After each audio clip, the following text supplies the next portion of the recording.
Good afternoon, everyone. Welcome to another episode of Spilling Tea. I'm your host, Tiffany Daniels. We'll get back into our history of the anti-vax portion of Down the Rabbit Hole series here in just a moment, but a few brief trigger warnings first. All right, so first off, folks, this channel is marked for not for kids for a reason. We do use profanity and we speak on some pretty dark topics. If you have a child and they are 16 and younger and watching this, parental supervision is very much advised. Also, if you are an individual that supports the anti-vax movement, you should be pretty well aware that I am very much in every single capacity that I humanly can be against that movement for multiple reasons. A lot of hate, and I mean visceral hate, including death threats, have gone my way and gone the way of nearly every single autistic person I know who has ever dared to even approach this subject, including everything from denying our diagnosis to demanding our diagnosis papers. For the individuals who do show those papers, they will declare the doctor wrong and then go on a weird rant about somehow how we're stealing money from their children. If you are one of these individuals, more than likely, these videos are not going to be for you. I will also not tolerate any anti-vax, pseudoscience, batshit insane comments, or flames. Your comment will be deleted for the sake of my sanity and for the sake of the sanity of everybody else that has worked anywhere within the mental health care field and the regular medical health care field. So just be advised, all right? Now, this has become even more pertinent than when I first began this series, because RFK Jr. has turned something that I already anticipated to become a train wreck, become far worse of a train wreck than even I was able to think it could possibly be. And I've got a very big imagination. So, I'm going to show you something today that was brought to my attention. After I do so, then we'll go ahead and get into the DTP vaccine controversy, okay? Now, I just literally got this news. So, I'm going to do a couple things because I'm going to want you to see the comments. Because the hatred towards people like me and the allies that stand beside us has been bombarded today, all day, with absolute vitriol and ableistic hatred. So, this is the post. I'm going to pull it up for you. And if this doesn't terrify you, then you are not the kind of individual that needs to be having any part of this particular conversation. So this is from Zaid Jelani, the man who RFK Jr. just hired to run his autism study, does not have a medical degree. Ran experiments where he injected autistic children with puberty-blocking drugs. I thought you Republicans were against puberty blocking drugs. But oh, that's right, you all don't think we're human. Therefore, it's absolutely fine if it's used on us. Was fined $10,000 by the state of Maryland for doing all this without a medical license. So I want you to think about who this is. This is an individual by the name of David Greer, who's very much infamous when it comes to us in the neurodivergent rights movement. Okay? Because his study was about how you can cure autism with puberty blockers. I shit you not. If anyone's okay with this, but what if it cures you? After every single week seeing posts about how that destroys young children, stay out of this conversation. Just call yourself an ableist who don't think people like me are human and go. Because quite frankly, I'm 40 and I don't have the time for you all. I had to deal with you all pretty much the entirety of my 20s before I stepped out, knowing that no real evidence being put in front of you was ever going to get you to take your tinfoil hats off. Okay? Now, I did the duplicate screen because I want to show you what we've been already seeing today. Here we go. Let me go up here. Pam says only a retarded Democrat would try to prove somebody wrong that's trying to help kids not be autistic. You can't make it up. Or, and Pammy, please hear me on this, or I don't believe that my younger autistic brothers and sisters should have puberty blockers forced on them against their will and have their natural development completely and utterly made a wreck out of because you're terrified of the tism. Okay? Maybe I feel like an individual who doesn't have a medical license to hear of, or even have taken a course in phlebotomy, should have a needle with puberty blockers near any of our arms for any reason. Okay? And if any individual tried that with me, you would find the bits of them all over the concrete of our parking lot right outside my door. Why is it you all can accept puberty blockers for us, but throw a complete shitstorm, toddler level tantrum and fit when it comes to individuals who choose those therapies? See, there's a big difference there. Consent,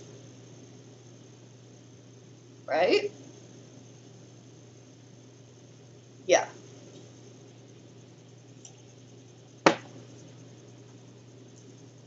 Pam is just the tip of the iceberg when it comes to the hatred we've already seen in regards to this topic.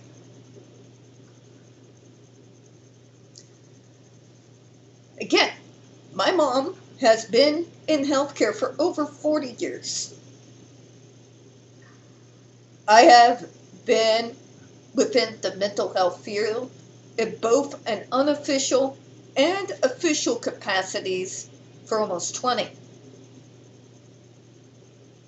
We have known how dangerous this rhetoric was for years. Hence why I spent such a large portion of my 20s fighting back against it. Speaking of that time period, you want to know one of the main individuals that we were fighting against? You guessed it, RFK Jr., as well as Andrew Wakefield. And don't even get me started on Jenny McCarthy, because my rage is already barely being contained by me, and there's going to be some serious rounds with some weights and a makeshift punching bag back in the weight room by the time I'm finished up with this video. But that's why I'm bringing this topic out, because our country took someone who was a laughable crackpot that nobody took seriously for decades and put him in charge of the public health. An individual who argues that getting the TISM is scarier than getting a vaccine against something like smallpox, that if you look at your history books, has literally cleared out and eradicated full villages, civilizations, and kingdoms. Alright, I think that's enough for the rant. Now we're going to go to the diphtheria, tetanus, and pertussis vaccine controversy. Just to let you guys know, Fridays are going to be now dedicated to the Down the Rabbit Hole series, so keep an eye out, okay? I also will apologize. This is a channel that is absolutely amateur hour. I do not know how to do all the bells and whistles on anything like this. Really, I could do bells and whistles using PowerPoint, but this I'm not familiar with at all. So, just warning you, amateur hour, but we do have important information, so please don't hold that against me, alright? Okay, so the anti-vaccination positions and vaccination controversies are not limited to the past. In the mid-1970s, an international controversy over the safety of the DTP immunization erupted in Europe, Asia, Australia, and North America. In the United Kingdom, opposition resulted in a report from the Great Ormond Street Hospital for the Sick Children in London, alleging 36 children suffered from neurological conditions following DTP immunization. Television documentaries and newspaper reports drew public attention to the controversy. An advocacy group, the Association of Parents of Vaccines Damaged Children, also piqued public interest in the potential risks and consequences of DTP. In response to decreased vaccination rates and 3 major epidemics of whooping cough, also known as pertussis, the same thing that, like polio, could end people inside an iron lung. I know a lot of you younger folks who are supporting Republicans may not necessarily be familiar with that device, but us older ones know what they are. And there is quite a bit of information in regards to those iron lungs and who were put in there for you to peruse. So please do so, because we might be looking at our future again. God help us all. All right, let me start that again. In response to the decreased vaccination rates and 3 major epidemics of whooping cough, pertussis, the Joint Commission on Vaccination and Immunization, an independent expert advisory committee in the UK, confirmed the safety of the immunization. Nevertheless, public confusion continued, partly because of diverse opinions within the medical profession. For example, surveys of medical providers in the UK in the late 1970s found that they were reluctant to recommend the immunization to all patients. Additionally, an outspoken physician and vaccine opponent, Gordon Stewart, published a series of case reports linking neurological disorders to DTP, sparkling additional debate. In response, the JCVI launched the National Childhood. I'm probably going to butcher the pronunciation because this is not a term I'm very familiar with. I apologize in advance. Encephalopathy study. The study identified every child between 2 and 36 months hospitalized in the UK for a neurological illness and assessed whether the immunization was associated with increased risk. INCEST results indicated the risk was very low, and this data lent support to a national pro-immunization campaign.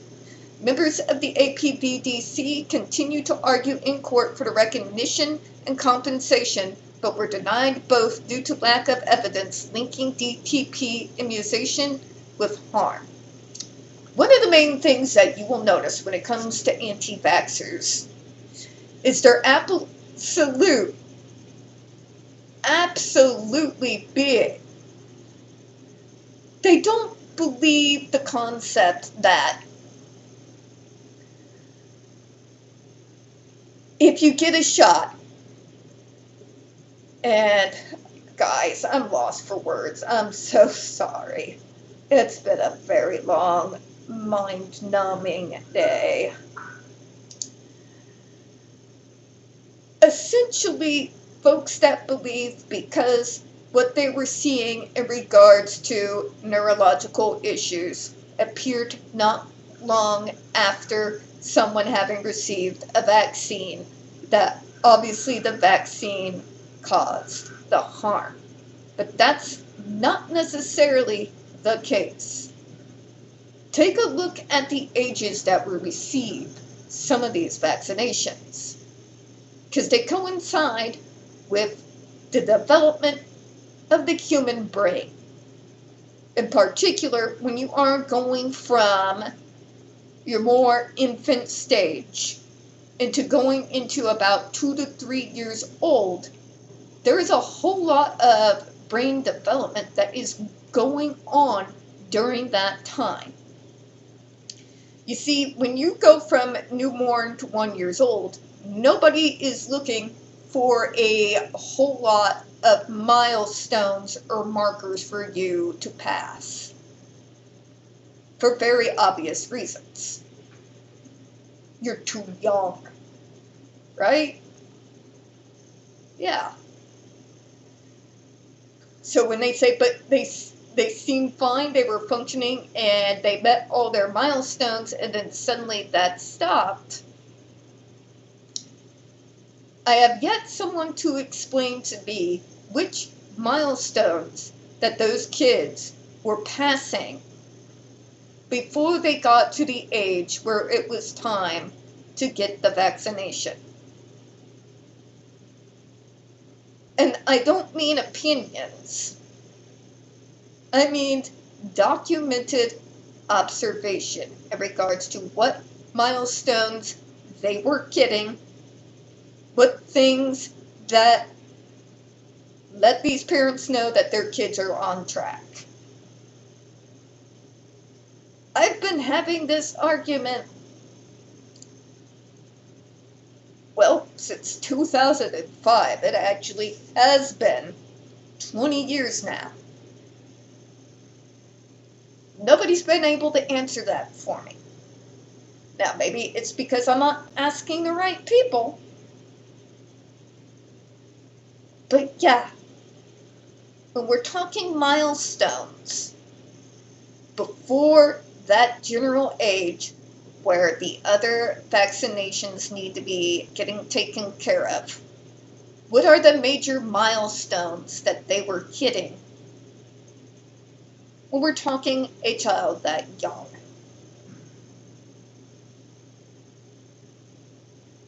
A lot of people tell me it's language. Okay.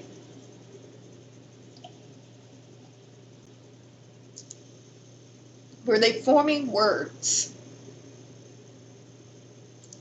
Or were they making sounds? Because there is a difference. I'm not trying to be mean or discount any parent's story.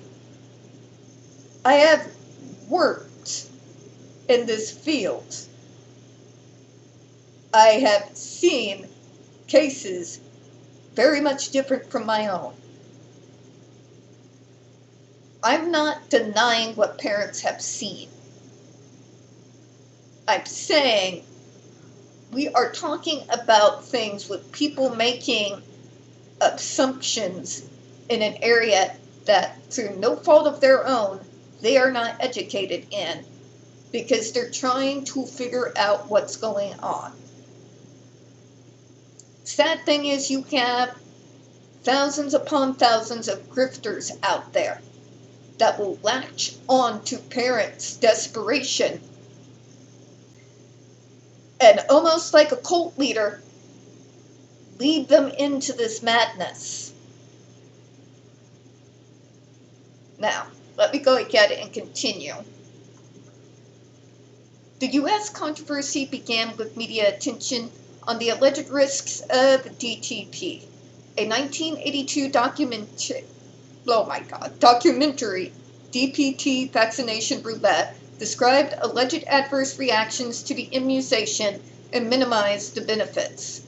Similarly, a 1991 book detailed A Shot in the Dark outlined the potential risks. As in the UK, concerned and angry parents formed victim advocacy groups, but the counter-response from medical organizations like the Academy of Pediatrics and Centers for Disease Control and Prevention was stronger in the United States, at least during the time, and thank God that it was. Not only have I worked in this field, not only am I autistic, but my mom has worked in medical care for decades. My cousin Josh's wife works as a nurse at St. Jude's out of Memphis. They have seen cases coming through ERs now, while we're talking, with diseases such as, believe it or not, smallpox. And the one that has disturbed my mom the most, especially with how young the kids are, is whooping cough. Whooping cough is not a joke, especially if you're talking about a really young child. The intensity of those coughs on the developing body can wreak absolute havoc and have major repercussions down the line. But because the media plays in to this fear-mongering insanity, where they essentially display my diagnosis as something worse than death,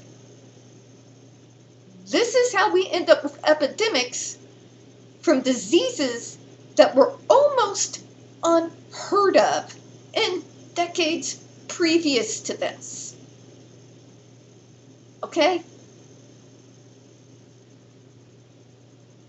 It's getting scary out there. Right now, a lot of folks are protected due to what we call herd immunity. What that means is the vaccinated folks, like myself, as of right now, by far outnumber those who are not vaccinated. So even though your child may not be vaccinated, they have less of a chance of one of these diseases or viruses getting a hold of them because the generations previous to them are vaccinated. Now, as this gets worse, especially when you have the President of the United States and the United States Health Secretary going against vaccines, that herd immunity that you all have been benefiting from is going to start slowly going away as those of us, like in the boomer generation, as those of us who aren't immunized begin to die off, and all these new kids coming in, not being vaccinated against this stuff, you come to a point where there is no more herd immunity out there to protect you. You are sitting ducks. All right.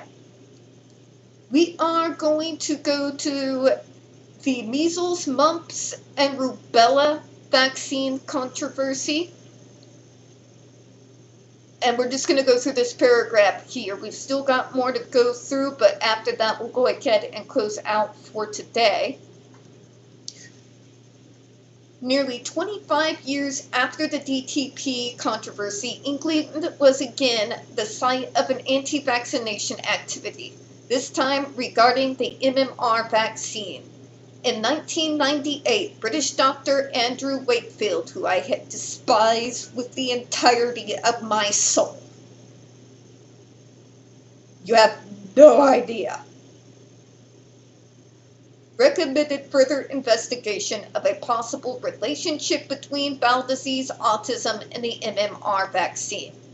When he was advocating for this, folks, he was a part of a lawsuit and had conveniently just patented his own alternative vaccine to take in place of the MMR very conveniently before he put out that paper. In other words, folks, one of the early days grifters. When I tell you they are the snake oil sellers of today, that's not hyperbole.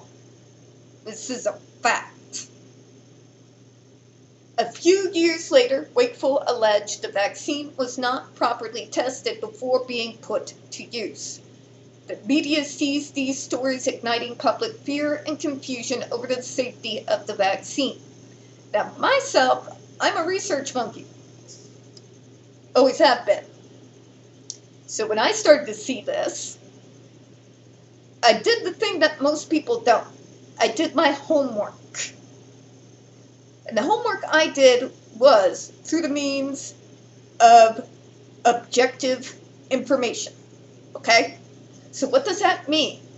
That means individuals who have conducted studies on vaccines, I read into to see what their processes were in regards to testing those vaccines before putting them out on the market. Okay? Because that's what Andrew Wakefield was alleging. Right? He was lying, folks. Kind of like another person, allergies. If his lips are moving, Andrew Wakefield's lying. But let me continue on, all right? The media seized these stories, igniting public fear and confusion over the safety of the vaccine.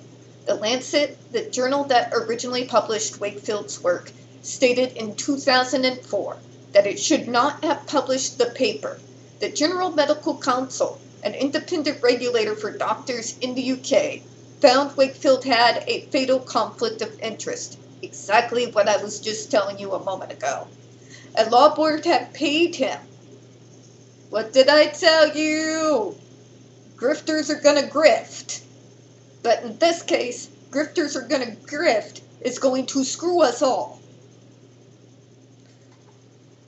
Paid him to find out if there was evidence to support a litigation case by parents who believed that the vaccine had harmed their children.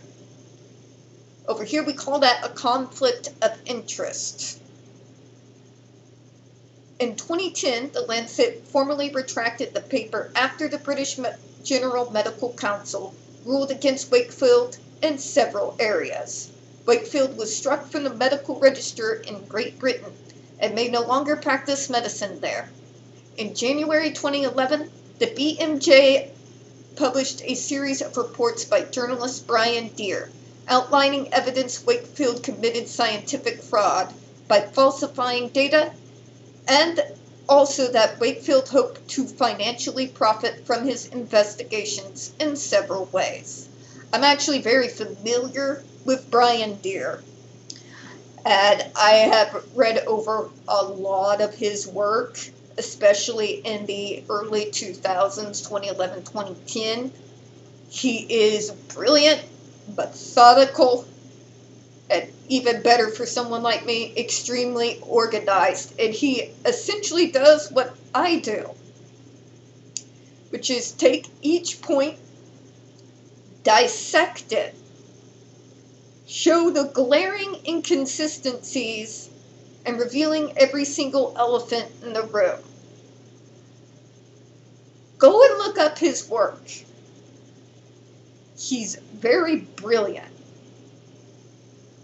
And I think getting his name out there, getting those books from that time period, would be something that would very much benefit society right now. These ideas need to be debunked before herd immunity completely disappears, and through our own fear, drag ourselves all back to fears of plagues like we're returning to the medieval era. Although unfortunately, on more than just the medical front, it seems like there's a whole lot of people that are determined to drag us back there anyway. Alright, let me go ahead and finish it here. Many research studies have been conducted to assess the safety of the MMR vaccine. And when we say a lot, we mean a lot. I've contributed samples to such cases, in particular to the University of Columbia out here in Columbia, Missouri. There's been several other universities, and pretty much all of them have come up with the same conclusions. Links to hereditary, to our folks, heredity, and links to possible environmental factors. And it's been across the board, all across the world. Studies keep showing these same things over and over and over again. So one would have to ask then why is this movement so large and hanging around? Because unscrupulous grifters fed off the desperation of parents and fed them a bunch of pseudoscience that sounded sciencey enough and turned them into true believers.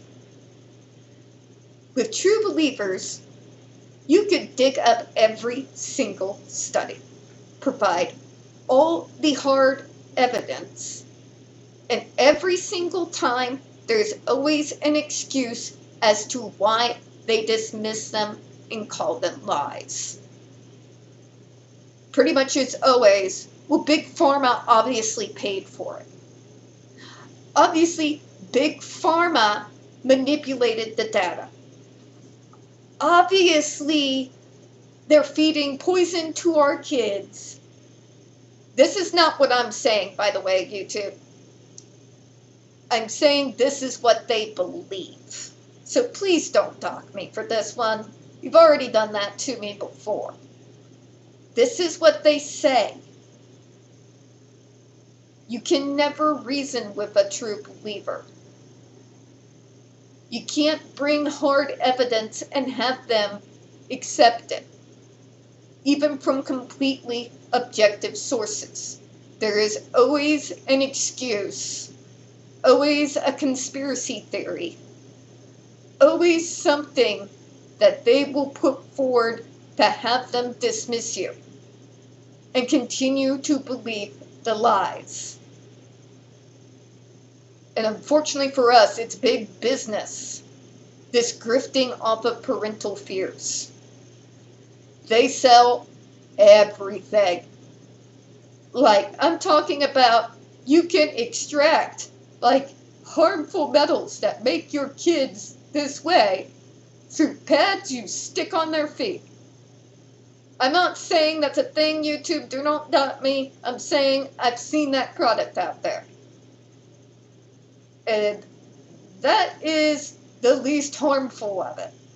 There's a whole hell of a lot of other ones that have actually killed kids. I know, I get the reports sent from multiple sources. That's what happens when you've been in advocacy for almost 20 years. You build networks. All right, I'm going to go ahead and close out, folks, before I dig myself into an either deeper hole with anti-vaxxers. We don't get very many views on this channel. The few we do get do tend to get removed from time to time. If you could, please don't forget to hit the like button, hit subscribe. Please don't forget to hit the comments. I do appreciate your time. As always, we here at Spilling Tea hope you have a good one. I am going to have the, for the Medicaid series, I'm going to be getting that video out to you all tomorrow, as well as going ahead and filming for the Medicaid video that I would usually do on Sunday, but it's Easter, and there is Mass, and a lovely Easter dinner in it for me, so I'm doing it ahead of time. In the meantime, though, happy Good Friday to everyone who celebrates. I do appreciate your time, folks. We hope you have a good one. Bye-bye now.